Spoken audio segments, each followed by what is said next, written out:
Every year, millions of people over 60 walk into a doctor's office saying the same thing. I'm exhausted. I sleep 8 hours and I wake up tired. My legs cramp at 3 in the morning. My heart pounds for no reason. I can't think straight the way I used to. And every year, most of them leave with the same answer. You're getting older. Let's check your B12. And sometimes B12 is the problem. But here's what I've watched happen, quietly, for nearly 3 decades in cardiology. The B12 comes back low normal. They start a supplement, weeks pass. Then months, the exhaustion doesn't lift. The cramps keep coming. The heart keeps misbehaving at night, and the patient goes back and this time they're told what they always feared. This is just aging. This is what 68 feels like. This is what 72 feels like. Learn to manage it. I need you to stop accepting that answer, because in a significant portion of those patients, the real problem was never found. Not because it's rare, not because it's exotic, but because the standard blood test that every doctor orders, the test that has been ordered for 40 years, is the wrong test. It misses the deficiency. In over 99% of the people who have it, you read that correctly, the most commonly ordered magnesium test, the one on your routine blood work right now, has a false negative rate that should alarm every practicing physician. And yet it remains the default, the standard, the test that comes back normal while the patient keeps declining. Today I'm going to show you exactly what's happening, why the test fails, what the real warning signs look like, and most importantly what you can do about it starting tonight. My name is Dr. Omosalua Adewale. I'm a cardiologist. I've spent 28 years watching the heart respond to what the rest of the body is doing or failing to do, and few things I've seen in nearly 3 decades of clinical practice have cost patients more quietly than this one overlooked mineral. Here's what I need you to understand about magnesium and why it becomes a crisis after 60 specifically. Magnesium is involved in over 300 biochemical reactions in the human body. 300? It regulates your heartbeat. It controls how your muscles contract and, critically, how they release. It governs the electrical signals in your nervous system. It manages blood sugar. It allows your arteries to relax and dilate under pressure. And it is the chemical key that unlocks deep, restorative sleep. After 60, the body's ability to absorb magnesium from food drops significantly, sometimes by as much as 30%. Your kidneys, which in younger years recycled magnesium efficiently, begin excreting more of it. If you take a diuretic for blood pressure, and an enormous percentage of people over 60 do, you are flushing magnesium out of your body every single day. If you take a proton pump inhibitor for acid reflux, those drugs directly suppress magnesium absorption. Metformin for diabetes, antibiotics, even long-term stress raises cortisol, and cortisol drives magnesium out of your cells. Think of it this way. Imagine the electrical grid that powers your city. In a new system, power moves cleanly, circuits hold their charge, signals travel fast and true. Now remove 30% of the grid's conductors. Not catastrophically, not all at once, just steadily, quietly, over years. The lights don't go out, but they flicker. The signals slow. The heating and cooling systems, the body's automatic regulators, become less reliable. The grid keeps running, but it's running under strain every single day. That is exactly what insufficient magnesium does to the body after 60. The system doesn't collapse. It degrades. Slowly, consistently, in ways that look almost indistinguishable from aging itself. Now here is the part that should make you genuinely angry. You go to your doctor, they order blood work, they check magnesium. The result comes back, normal, and everyone relaxes. But here's what almost nobody explains. Only 1% of the body's total magnesium lives in the blood. The remaining 99% is stored inside your cells and your bones. The test checks the blood. If your body is running low, it pulls magnesium from your cells and your bones to keep the blood level stable, because your heart and brain need it in the blood to survive. So the blood stays normal, the test stays normal, and your cells starve. That is the 1% problem, and it is why I'm sitting here making this video instead of trusting the system to handle it.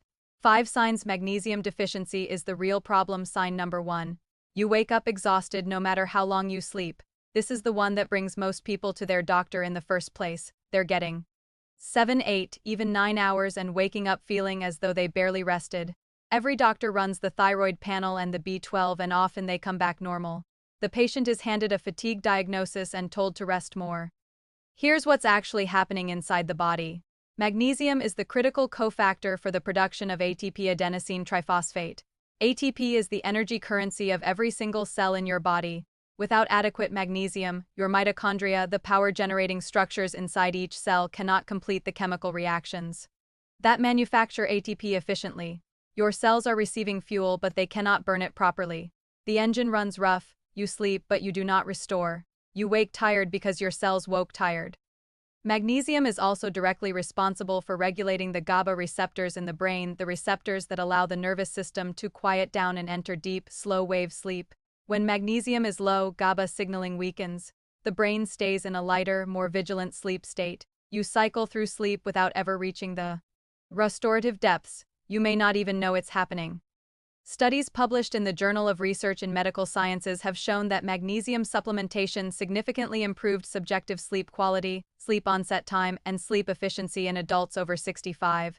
The fix is specific: 300 to 400 milligrams of magnesium glycinate, not oxide, not citrate for those with sensitive digestion, taken 30 minutes before bed.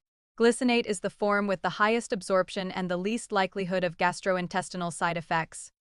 Before your next appointment, ask this: has my intracellular magnesium ever been tested, specifically the RBC magnesium test, not just serum magnesium? That question will immediately reveal whether the right test has ever been run. Sign number 2, your heart pounds, flutters, or skips beats, especially at night. If you've ever felt your heart do something unexpected, a thud, a flutter, a momentary racing that stops as quickly as it started, and you've been told your EKG was normal, your heart is fine, you're probably anxious, I want you to listen very carefully. Magnesium is the body's natural calcium channel regulator. Your heart's electrical system depends on the precise movement of calcium and potassium ions in and out of cardiac cells. Magnesium acts as the gatekeeper. It controls the speed and rhythm of that I don't exchange. When magnesium is depleted, those I don't channels become unpredictable. Calcium moves too freely. The electrical signals that should fire in smooth sequence become erratic. Clinically, this presents as palpitations, premature ventricular contractions, atrial flutter, and in the worst cases, it creates the conditions for dangerous arrhythmia. A 2017 analysis in the American Journal of Clinical Nutrition found that low magnesium levels were independently associated with a 52% higher risk of atrial fibrillation, one of the leading causes of stroke in adults over 65, 52% higher risk from a deficiency that the standard blood test nearly always misses. I have reviewed echocardiograms of patients whose hearts looked structurally sound on imaging but whose rhythm was unstable and unpredictable. In more than a few of those cases, targeted magnesium repletion under physician supervision restored rhythm stability that 2 years of cardiac medication had failed to achieve. If you experience heart palpitations that your cardiologist has attributed to anxiety or aging, write down this exact question and bring it to your next appointment. Have you ruled out electrolyte-mediated arrhythmia? Can we run a comprehensive electrolyte panel including RBC magnesium? Sign number 3. Muscle cramps that wake you at 3 in the morning, or leg pain your doctor calls restless legs. Your muscles work in pairs. One contracts, the other releases. Calcium triggers the contraction. Magnesium triggers the release. Remove magnesium and the release signal weakens. Muscles contract normally but struggle to let go. The result: cramps, spasms, that sudden seizing in the calf or foot that jolts you awake in the night and takes long minutes to subside. This is perhaps the most underestimated symptom on this list because it is so routinely dismissed. Patients are told to drink more water, to stretch before bed, that cramping is simply a feature of aging musculature. And yes, hydration matters, stretching helps. But if the underlying magnesium deficit is not addressed, those interventions treat the sensation and ignore the cause. Beyond cramps, magnesium deficiency is directly linked to what's diagnosed as restless leg syndrome, that uncomfortable, irresistible urge to move the legs that disrupts sleep in an estimated 10 to 35% of adults over 65. A placebo-controlled study published in Sleep showed that magnesium supplementation significantly reduced restless leg severity in older patients. Many of those patients had spent years on prescription medications for a condition that had a nutritional component nobody ever checked.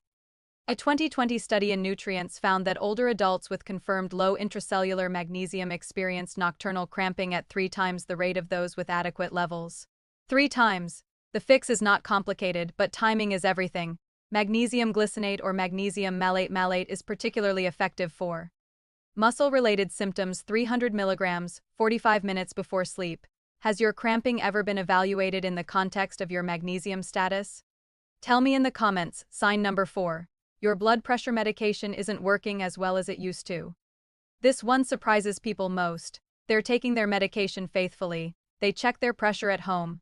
The numbers are inconsistent, controlled some days, stubborn others. Their doctor increases the dose, they add a second drug, and still the pressure fluctuates in ways that don't seem to follow any pattern.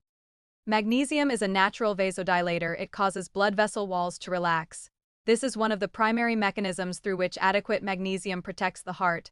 When magnesium is depleted, vessel walls lose that relaxation signal. They tighten, resistance increases, and blood pressure becomes harder to control, not because the medication is failing, but because the foundational biology that the medication needs to work with is under-resourced.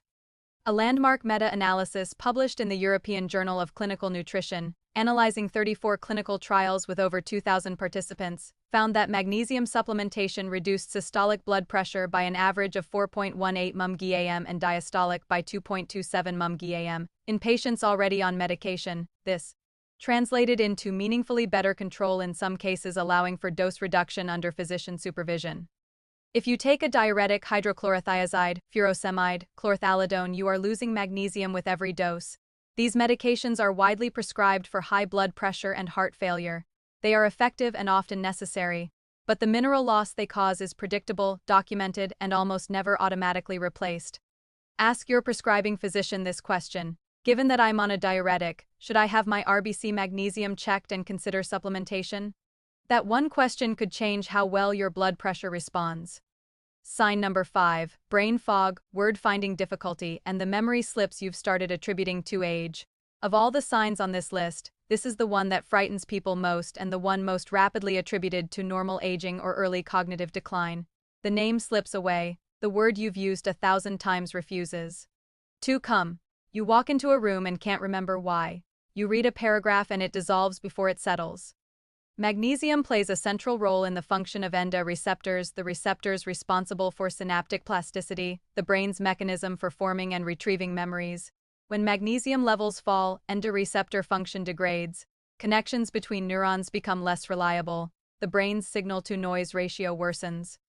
Researchers at MIT demonstrated that a specific form called magnesium L-threonate crosses the blood-brain barrier more effectively than any other form and significantly enhanced synaptic density and cognitive function in aging animal models. A subsequent human trial published in the Journal of Alzheimer's Disease found improvements in overall cognitive ability, working memory, and executive function in adults over 50 who supplemented with this specific form over 12 weeks. A 2023 longitudinal study from the Australian National University, following 6,000 adults over a decade, found that higher dietary magnesium intake was associated with better brain volume, less white matter lesions, and lower risk of dementia, significantly lower. This is not fringe research. This is published, peer-reviewed science pointing at a mineral that costs pennies a day and is sitting quietly beneath a diagnosis of normal aging for millions of people. If you find yourself grieving cognitive changes you assumed were inevitable before you accept that verdict, ask, has my magnesium status ever been properly assessed? I want to tell you about Dorothy. Dorothy was 68 when her daughter first brought her to see me. Retired high school principal, the kind of woman who had run a school of 900 students with a calm authority that everyone who ever worked for her still talks about. Sharp, organized, never missed a detail in 33 years. Her daughter told me, she's not herself. She's slow now, she forgets things, she's exhausted all the time and she's stopped fighting it. Dorothy had seen 4 doctors in 2 years, a general practitioner, 2 internists, and a neurologist. She had been assessed for thyroid dysfunction normal, B12 low normal, supplement started, no meaningful change. She'd had 2 MRIs, both showed age-appropriate changes, nothing alarming. The neurologist had documented subjective cognitive concerns consistent with early aging changes and suggested Dorothy manage stress and prioritize sleep. Dorothy wasn't stressed. Dorothy was frightened. She told me quietly, sitting in my office. I used to be able to hold 7 things in my head at once. Now I lose one thought while I'm reaching for another. I'm scared of what's coming. She was on 5 medications. A calcium channel blocker for blood pressure, a statin, a proton pump inhibitor for long-standing reflux, a low-dose diuretic added 6 months prior, and a sleep aid she'd been given as a temporary measure that had become 3 years of nightly use. Every medication was appropriate for her conditions, every one had been prescribed responsibly. But that combination, PPI suppressing magnesium absorption, diuretic flushing it out daily, calcium channel blocker competing with magnesium at the cellular level, had created a magnesium crisis no standard test had ever revealed. because her serum magnesium came back 0.82 mol or L normal range. I ordered an RBC magnesium red blood cell magnesium, the intracellular test, her result, 1.4 mg or DL. The functional minimum is 2.2. Dorothy's cells had been running on less than 2/3 of the magnesium they needed, potentially for years. Her body had been robbing her bones and muscles to keep her blood level normal. And the blood test had reported the robbery as a success. We worked with her GP and her internist together. Magnesium glycinate added at 400 mg nightly. Her diuretic timing was adjusted. Her PPI was tapered gradually over 8 weeks and replaced with a lower acid protocol. At 6 weeks, Dorothy called my office to tell me the cramping had stopped. At 3 months, her daughter wrote to say her mother had organized the entire neighborhood emergency preparedness plan for their county, a 48-page document, coordinated across 6 agencies. Dorothy came in for her 6-month follow-up. She sat across from me and said, "I thought I was disappearing. I want you to know that I was wrong about that." I don't tell you Dorothy's story to promise you a miracle. I tell you her story because she did every right thing. She saw doctors. She followed their advice. She took her medications faithfully, and none of it was enough until someone asked the right question. You deserved that question from the beginning, and so did she. Here is what I want you to carry out of this video. A diagnosis of fatigue, brain fog, poor sleep, palpitations, or muscle cramps is not a verdict that aging has arrived and settled in. It is the beginning of an investigation, and that investigation is not complete until intracellular magnesium has been properly assessed. You are not a passive recipient of a declining body. You are an active participant in understanding it. The research on magnesium and senior health exists. It is in peer-reviewed journals. It is in clinical guidelines written by cardiologists and neurologists who have seen exactly what I've seen. But somewhere between the published evidence and the 7-minute appointment, it gets lost. You are sitting here right now. You have it. The question is what you do with it today, not next month. Today, let me bring it all together. I call this the Magnesium Reset 5 steps you can begin this week. Step 1. Request the right test. Ask your doctor for an RBC magnesium test, red blood cell magnesium, not serum magnesium. If your doctor is unfamiliar with the distinction, bring them this phrase: "I'd like an erythrocyte intracellular magnesium assessment." The functional minimum you're looking for is 2.2 mg or DL, anything below that warrants action. Step 2. Review your medication list for magnesium thieves. Diuretics, proton pump inhibitors, metformin, certain antibiotics, and long-term corticosteroids all deplete magnesium. This doesn't mean stopping your medications, it means asking your prescribing physician whether mineral replacement should be part of your treatment plan. It almost always should be. Step 3. Choose the right form of magnesium. Magnesium oxide, the form in most cheap drugstore bottles, is poorly absorbed. For sleep and muscle recovery, magnesium glycinate, 300 to 400 mg, 30 to 45 minutes before bed.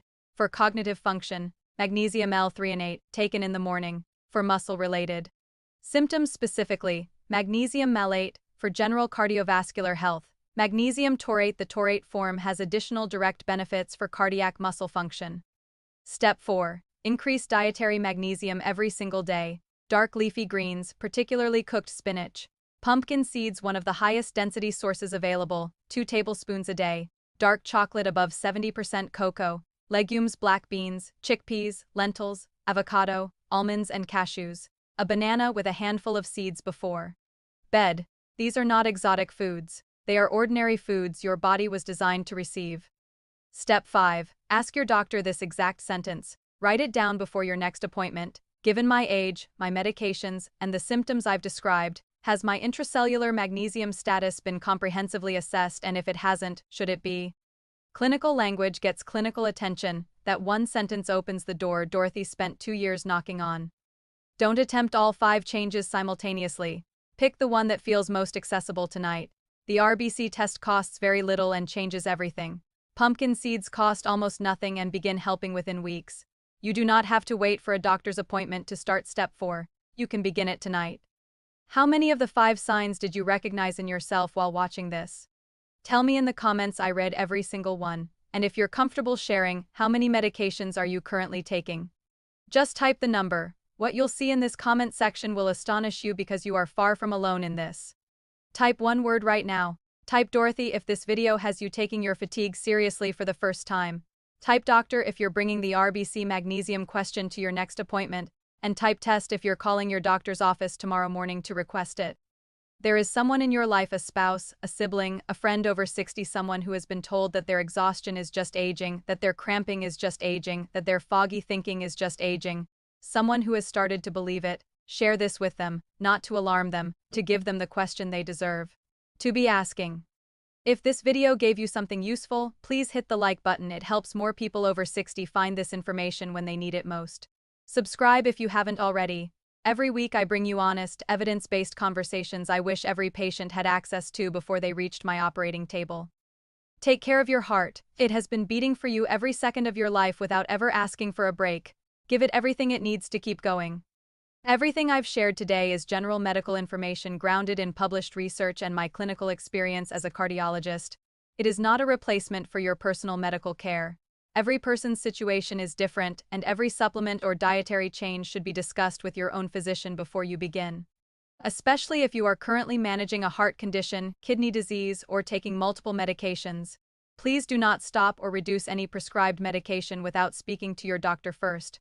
Bring this information to your next appointment. Your doctor is your partner in this, and this conversation is one worth having.